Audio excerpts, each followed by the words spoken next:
80 miles from any land, in the middle of a raging storm, commercial fishermen spotted something impossible floating in the waves. A German shepherd, alone in the open ocean, still fighting to survive. What happened next defied everything we know about courage and the bond between humans and animals. This wasn't just any rescue story. The dog had been swimming for days, exhausted and hypothermic, with waves crashing over its head every few seconds. But what the rescuer discovered after pulling this miracle survivor from the water would turn this impossible rescue into something even more extraordinary. What you're about to see will change how you think about survival, loyalty, and the lengths people will go to save a life. Make sure you're subscribed because this story will stay with you forever. And trust me, you'll want to share this with everyone you know. The North Atlantic stretches endlessly in every direction, its pewter gray surface broken by rolling swells that tower 12 feet above the ocean floor. 3 miles below, the water temperature hovers at a bone-chilling 58 degrees Fahrenheit, cold enough to claim a human life in under 2 hours. But Neptune isn't human. His thick German Shepherd double coat, now waterlogged and heavy, still provides crucial insulation that's keeping hypothermia at bay. For now.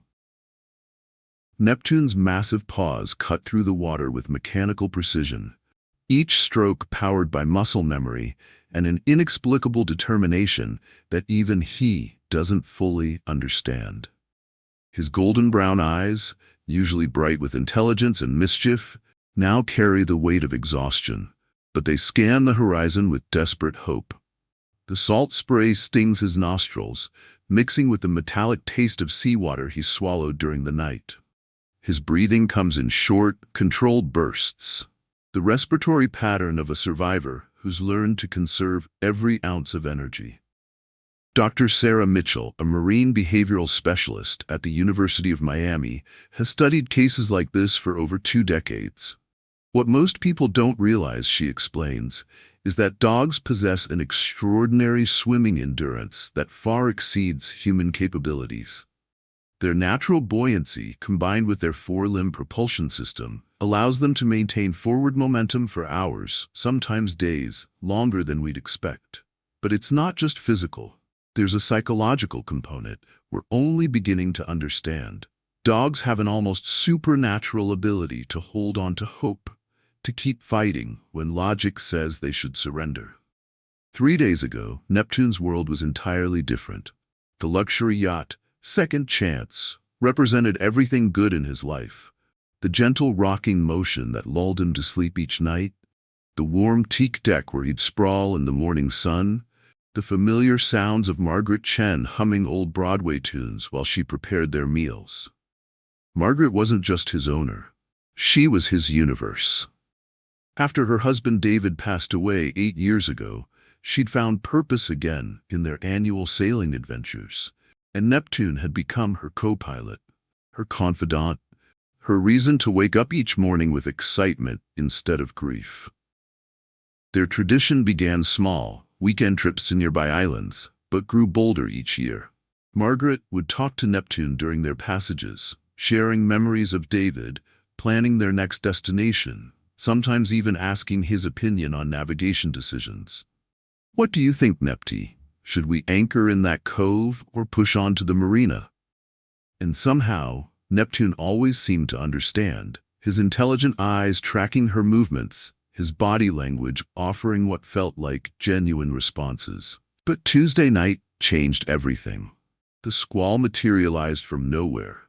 Meteorologists would later call it a mesocyclone event, a rotating storm system that intensified with frightening speed.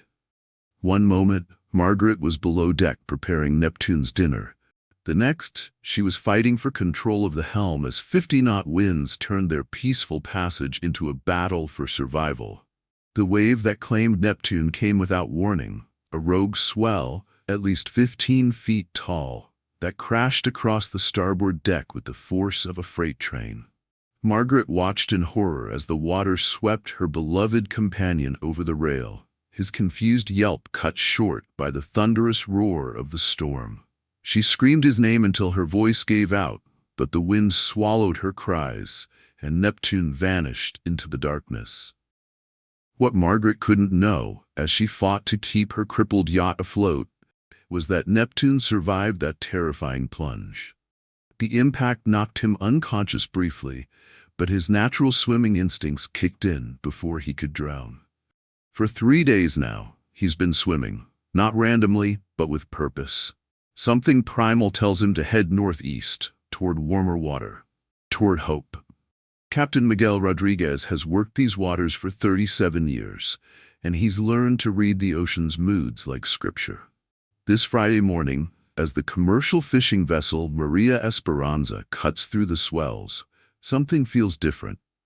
The crew jokes about his old man intuition, but Rodriguez has pulled 17 people from these waters over the decades.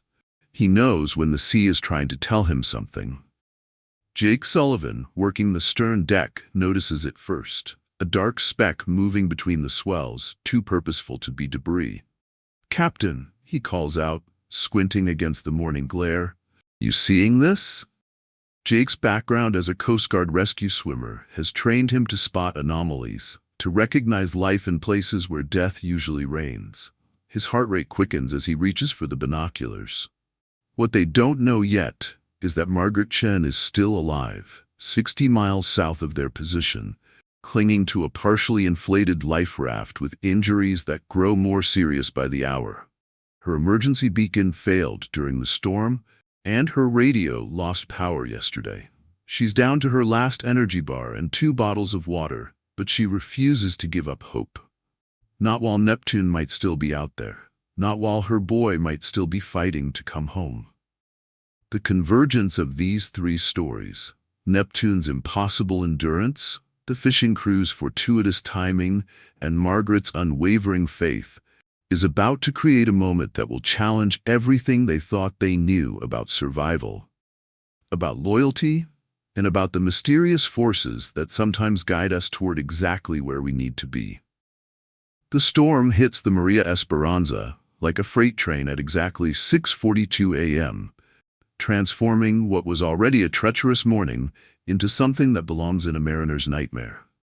Captain Rodriguez grips the wheel as his 65-foot vessel climbs wave faces that tower 15 feet above the deck, each swell threatening to roll them sideways into the churning Atlantic.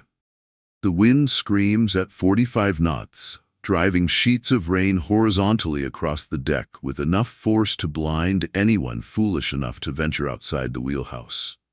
That's when Rodriguez sees it. A dark speck moving between the waves, approximately 200 yards off the starboard bow. At first, he assumes it's debris, maybe a cooler or piece of decking torn loose from another vessel. But debris doesn't move with purpose, and this shape is fighting against the current, struggling to maintain position in the chaos. Rodriguez reaches for his binoculars with hands that have navigated these waters for 37 years, hands that have never trembled until this moment. Through the rain-streaked lenses, the impossible becomes undeniable. A dog's head appears and disappears between the swells, ears flattened against his skull, mouth open in desperate gasps for air.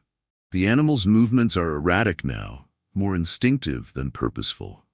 The swimming equivalent of a boxer staying on his feet through pure muscle memory after taking too many hits to the head. Rodriguez has pulled 17 people from these waters over the decades, and he recognizes the signs. This dog has maybe 10 minutes before exhaustion and hypothermia claim another victim of the sea. Jake Sullivan abandons his position on the stern deck the moment he hears Rodriguez's shout over the storm. His Coast Guard training kicks in automatically. Assess the situation, calculate the risks, determine the most effective rescue protocol. But nothing in his 6 years of rescue swimming prepared him for this scenario. They're 80 miles from the nearest shore, in the middle of a storm system that the Weather Service is calling a once-in-a-decade event, attempting to save an animal who shouldn't be alive, let alone conscious. The first rescue attempt reveals the cruel mathematics of the situation. The Maria Esperanza is built for hauling nets full of fish, not for precision maneuvering around a drowning animal. Every time Rodriguez tries to position the vessel close enough for the crew to reach Neptune with boat hooks or life rings, the storm pushes them off course. The dog is too exhausted to swim toward them, too weak to grab onto anything they throw his way. Worse, the fishing boat's massive hull creates its own wave pattern, threatening to push Neptune under each time they get within reach. Dr. James Hartwell, who has studied hypothermia in marine mammals for over 20 years, explains the biological timeline they're fighting against. A dog Neptune's size can survive in 58-degree water for approximately 4 to 6 hours before core body temperature drops to critical levels. But that's under ideal conditions: calm seas, minimal energy expenditure, no prior trauma. Neptune has been swimming for over 70 hours now, burning calories his body no longer has to spare, fighting waves that would challenge an Olympic swimmer. Jake watches through binoculars as Neptune suddenly dives beneath the surface, disappearing for long enough that the crew assumes he's finally succumbed. But then he resurfaces 20 yards away, still fighting, still searching the horizon with those intelligent eyes that refuse to accept defeat. That's when Jake realizes something that changes everything about this rescue.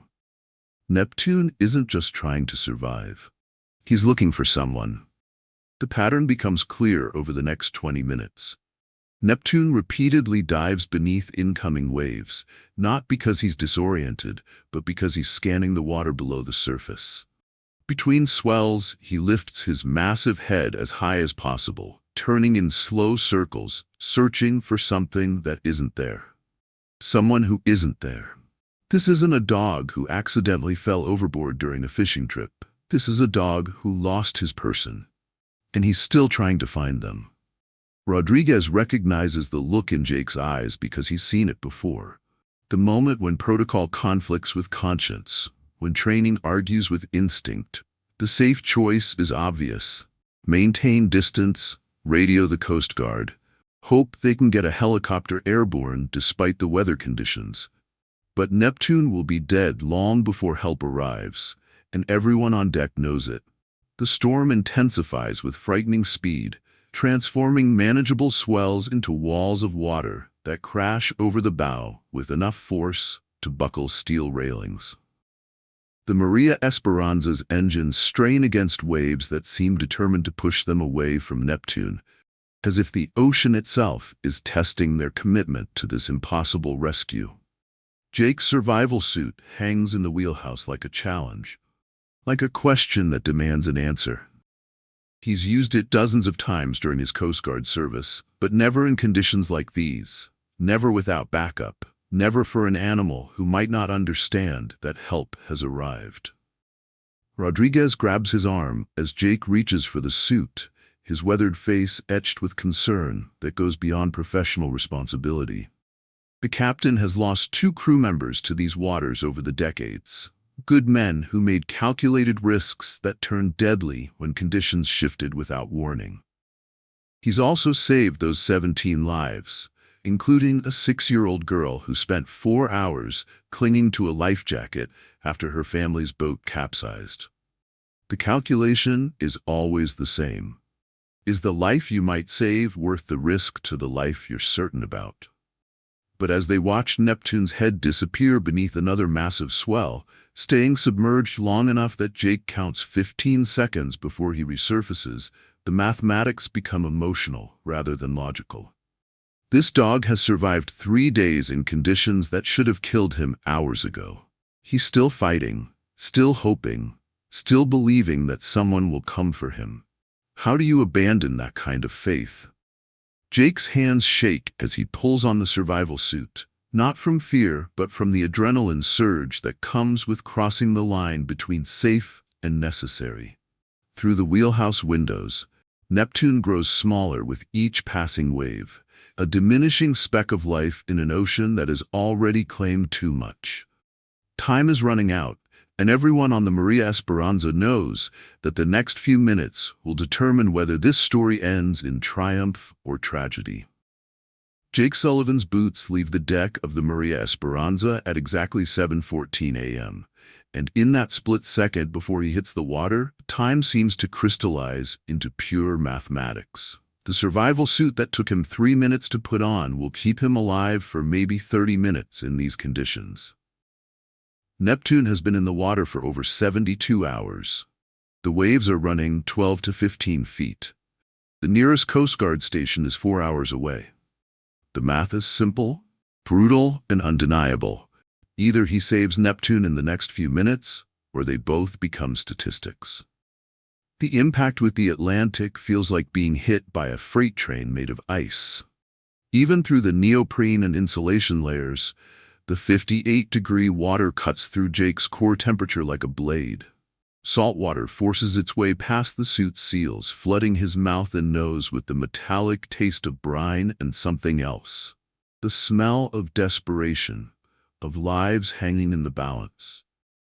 Above him, Captain Rodriguez's voice cuts through the storm, shouting coordinates and warnings that the wind swallows before they can register as words. Jake surfaces gasping, his vision blurred by salt spray and the stinging rain that drives horizontally across the wave faces.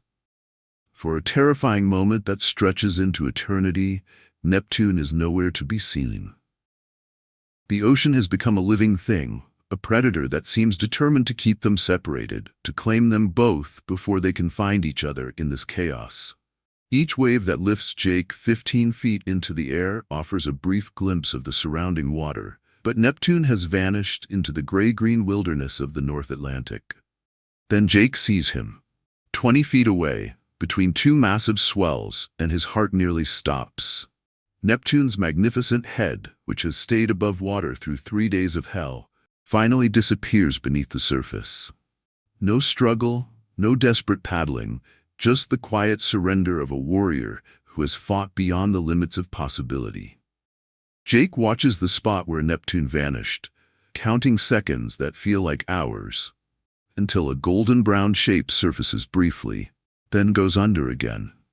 What happens next defies every principle of marine rescue that Jake learned during his 6 years with the Coast Guard.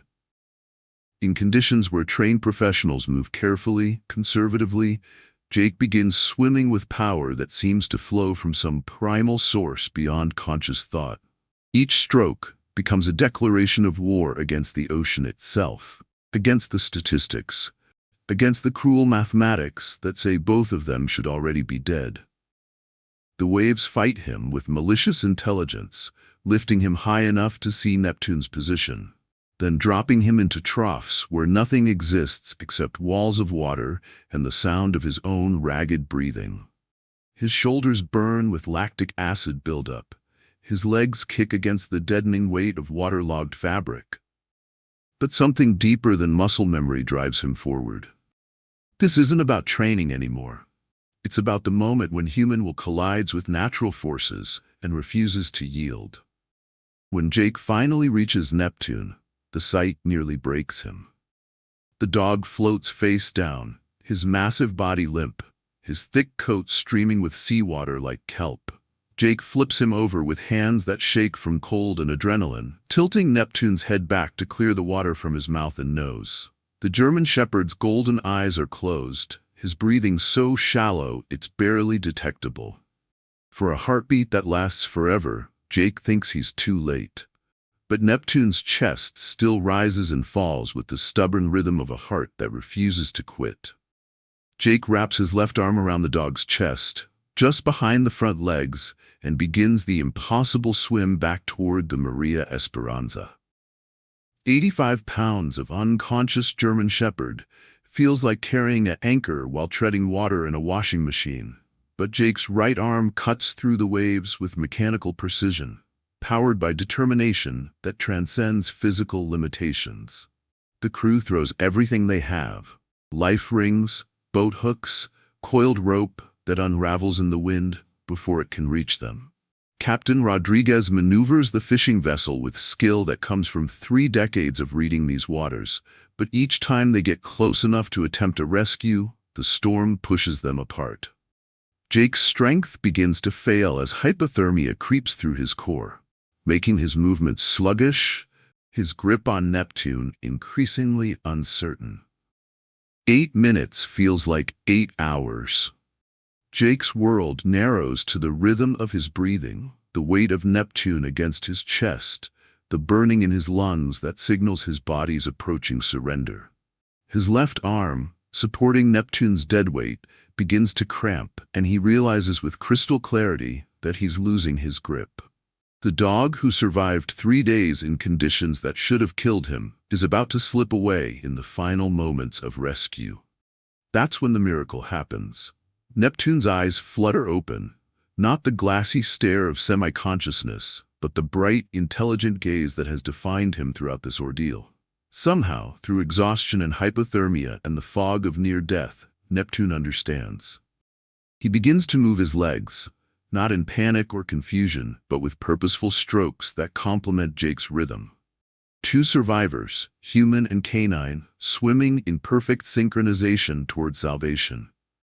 The crew pulls them both aboard with hands that shake from more than cold. As Neptune collapses on the deck, his breathing shallow but steady, he lifts his massive head one final time.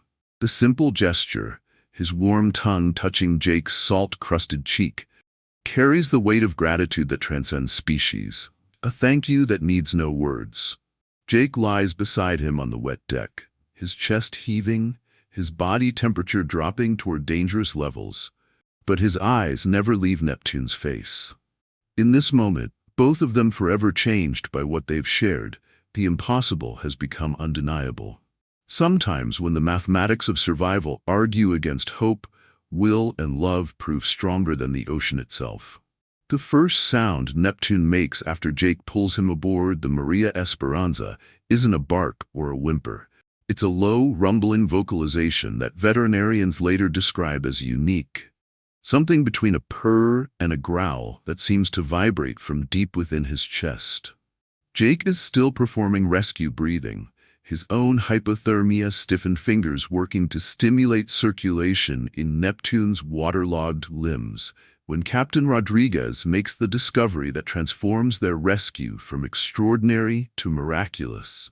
Neptune's collar, somehow still secured around his neck after 3 days of battling Atlantic swells, contains more than just identification tags.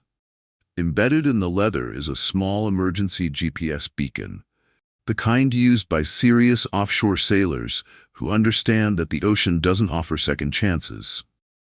The device has been transmitting steadily for 74 hours, its signal cutting through storm interference with the persistence of Neptune himself. Rodriguez stares at the GPS coordinates on his navigation screen, his weathered hands trembling as he realizes what this means.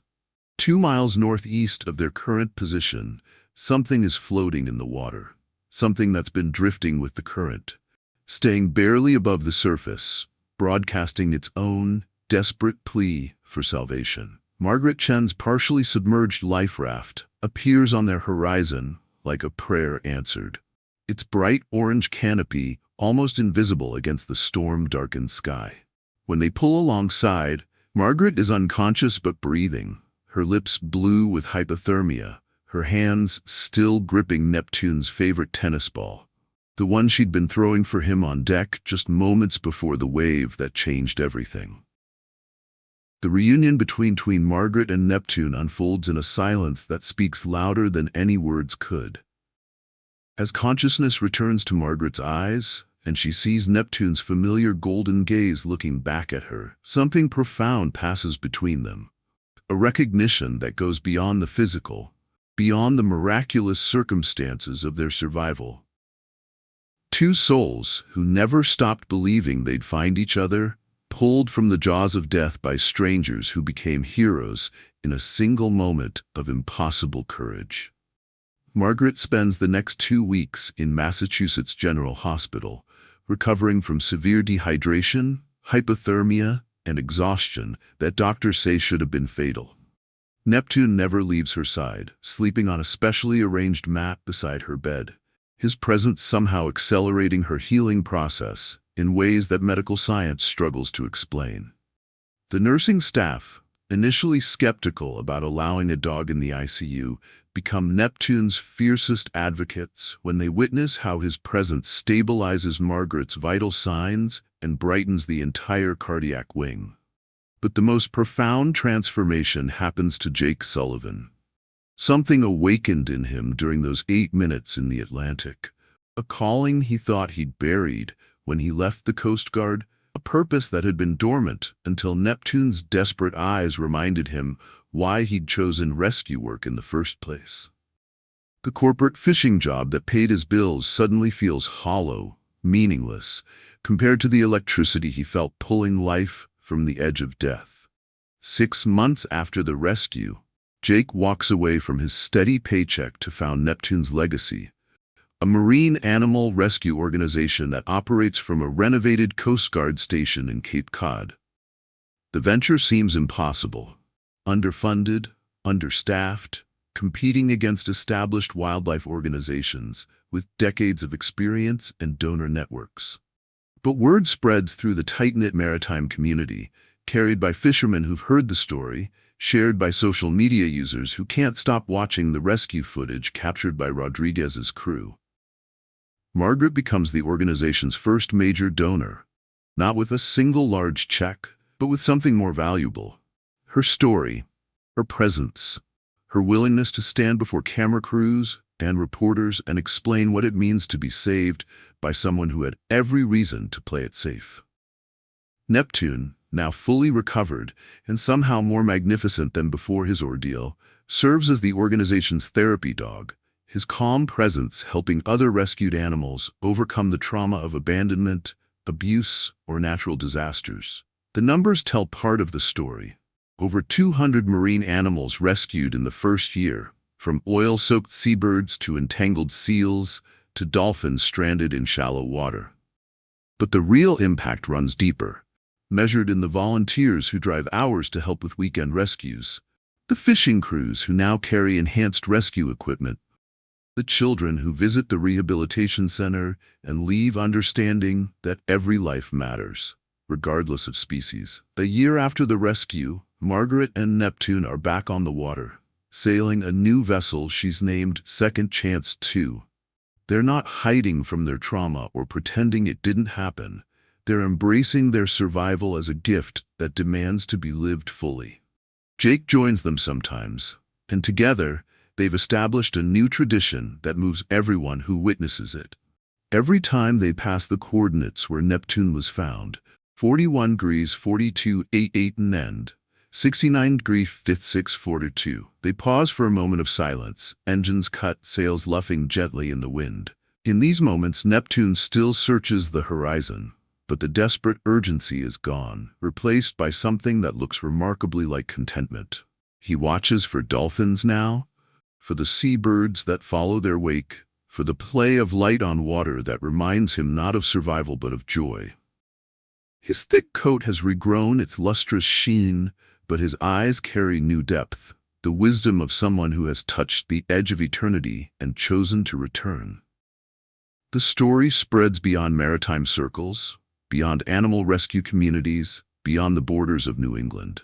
It becomes a parable about hope in impossible circumstances, about the connections that transcend species, about the strangers who become heroes when the moment demands it. Margaret receives letters from around the world, from survivors of other disasters, from people facing their own, seemingly impossible odds, from children who sleep better knowing that sometimes, against all logic and probability, love really does win. Neptune's collar now carries 2 tags, his original identification and a new one that simply reads, Survivor. But those who know his story understand that survival was just the beginning. The real miracle is what happened after the rescue, in the quiet moments of recovery, in the decision to return to the sea that nearly claimed them, in the choice to transform trauma into purpose and fear into a deeper appreciation for the precious, fragile gift of being alive. There's a moment in every powerful story when you realize it was never just about what happened. It's about what became possible after. Neptune's rescue in the North Atlantic wasn't just about saving one German shepherd. It was about the instant Jake Sullivan looked in those desperate golden eyes, and everything in his life changed. It was about Margaret Chen, floating alone in a life raft, clinging to the belief that love could survive anything. This story lives where the impossible becomes inevitable, where ordinary people discover the courage they never knew they had. Jake wasn't a hero when he hit the water. He was a former Coast Guard swimmer, working on a fishing boat, just trying to make ends meet. But when the moment called for something more, he answered. Because sometimes, doing what's right means diving headfirst into danger for someone who can't save themselves. That's what makes this story matter. It reminds us, courage isn't the absence of fear, it's the choice to act anyway.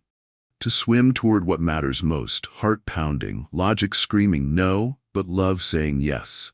The question this story asks is simple. What would you risk everything for? Every day we stand on our own version of that deck, faced with a choice.